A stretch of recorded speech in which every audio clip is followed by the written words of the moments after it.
Alhamdulillah, wassalatu wassalamu ala rasulillah. Assalamu alaikum wa rahmatullahi wa barakatuh. This video is a series of reflections from the Struggle for Islam in Bangladesh Facebook page, and we've titled it The Bangladeshi Independence Day, Looking Beyond the Mirage. The 26th of March each year marks the day on which Bangladesh celebrates its independence. The date refers to the year 1971 and the subsequent war that followed this date. The cause of the war was due to the occupation and subjugation faced by the Bengali people since the partition of India in 1947. The war waged by West Pakistani ruling elites saw genocide, rape and wholesale destruction. There was a tremendous loss of lives and suffering on an immense scale. But what were the fruits of this newfound independence? Within the first few years, we were subjected to the ferocious killings of Sheikh Mujibur Rahman's paramilitary force, or more accurately, his private army, the Jatiyo Rakhi Bahini. 30,000 political opponents were murdered, in addition to women being picked up from the streets for the pleasure of regime thugs. Bangladesh then had a heart-wrenching famine, which started in 1974 and didn't abate until 1977. The famine was caused directly by the looting and mismanagement of the then Awami League government and resulted in over 1 million deaths. In this period, a single-party state was formed by Sheikh Mujibur Rahman called Bangladesh Krishok Shramik Awami League, or in short, Bakshal. And this tyrannical dictatorship ensured the censure of all dissenting voices. Can it be argued that it is somehow better to be oppressed, impoverished, and killed by our own people? The people who brought the nation these gifts of independence began their journey in the name of secularism. And the reason for initiating the political struggle that led to the independence of Bangladesh was under the name of democracy. Bangladesh then had its first taste of democracy in 1991, after many coups and counter-coups since 1971. Since the advent of democracy in 1991, the ensuing violent tit-for-tat politics and life-crippling strikes of the Awami League and the Bangladesh Nationalist Party, the BNP, and their respective allies are well known. The current government in office is the Awami League once more. So now think, how well has secularism and democracy treated the Bangladeshi people? There is a very insightful statement of Johann Wolfgang von Garth, where he says, "None are more hopelessly enslaved than those who falsely believe they are free."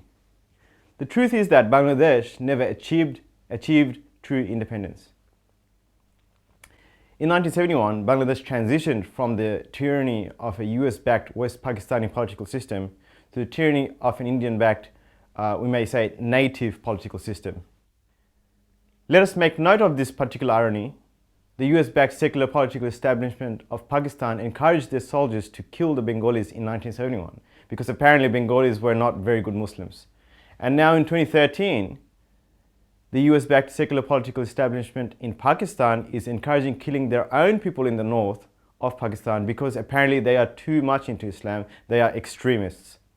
From these facts, please note two key concepts. One, the ruling system is what creates the evil politicians and their pervasive policies. Two, the government machine of land is separate from the people of that land. Concentrating on addressing these two ideas may just help those who seek that real independence. Coming back to Bangladesh, some of the ruling elites have been enjoying themselves in the past few decades, but things have not changed even marginally for the common Bengali out to make a living. The fake love of this nation, the fake love of the nation that the political leaders and the pretentious intellectuals try to sell to the masses, has been a toxic drug that makes one feel high momentarily, even though one knows that it is actually slowly rotting away the lives of the people from within. Now let us put into focus the events of the year 2013, and you'll see this come to fruition. In February 1952, 5 young men were killed as they were protesting to preserve the Bangla language as their national language. Bengalis still celebrate that sacrifice.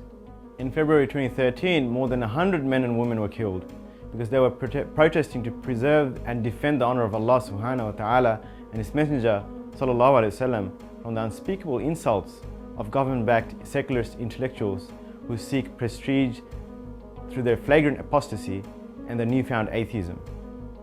The infamous bloggers are singing the glory of Bengali nationalism, but their songs also call for gory killings of their other Bengalis, whose vision for the nation is different to theirs. So 5 dead in February 1952, and more than 100 in February 2013. Did the value of lives drop in the eyes of these secularists? Secularism, democracy, the system. What fruits have these concepts brought to the Bengali people while deifying these Western concepts? The time has come to start thinking beyond the next paycheck, or our children's exam marks, or by being distracted by the gyrations of Bollywood starlets. The time has come to wake up and work for real change.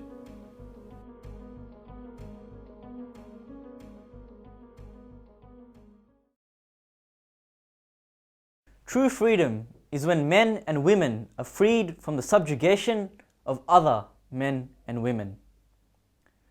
True freedom is when you attach yourself completely to the real truth. And that truth is that there is a God, a creator of this magnificent world we live in, the creator of this superstructure of the heavens and the earth, operating in perpetual perfection.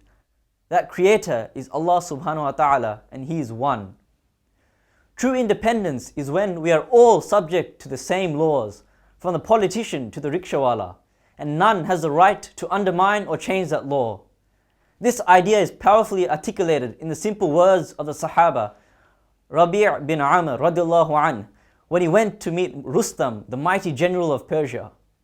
When Rustam asked why the Muslims had come to Persia, Rabi' radiallahu anh said, Allah Azza wa Jal has sent us to deliver you from worshipping the creation to worshipping the creator of the creation, and to deliver you from the constriction of this world to the vastness of this world and the hereafter, and from the oppression of the religions to the justice of Islam.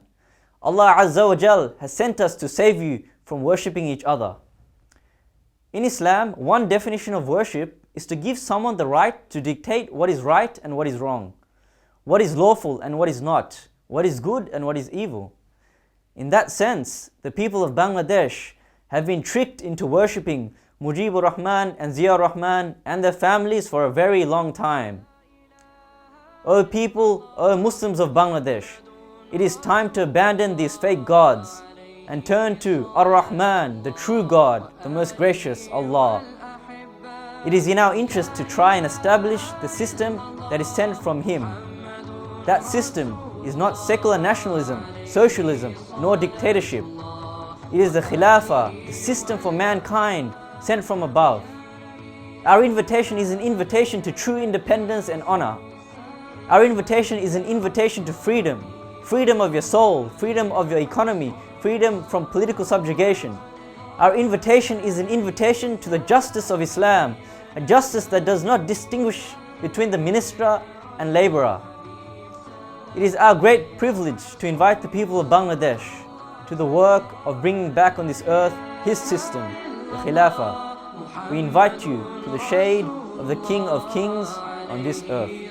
Assalamu alaikum wa rahmatullahi wa barakatuh.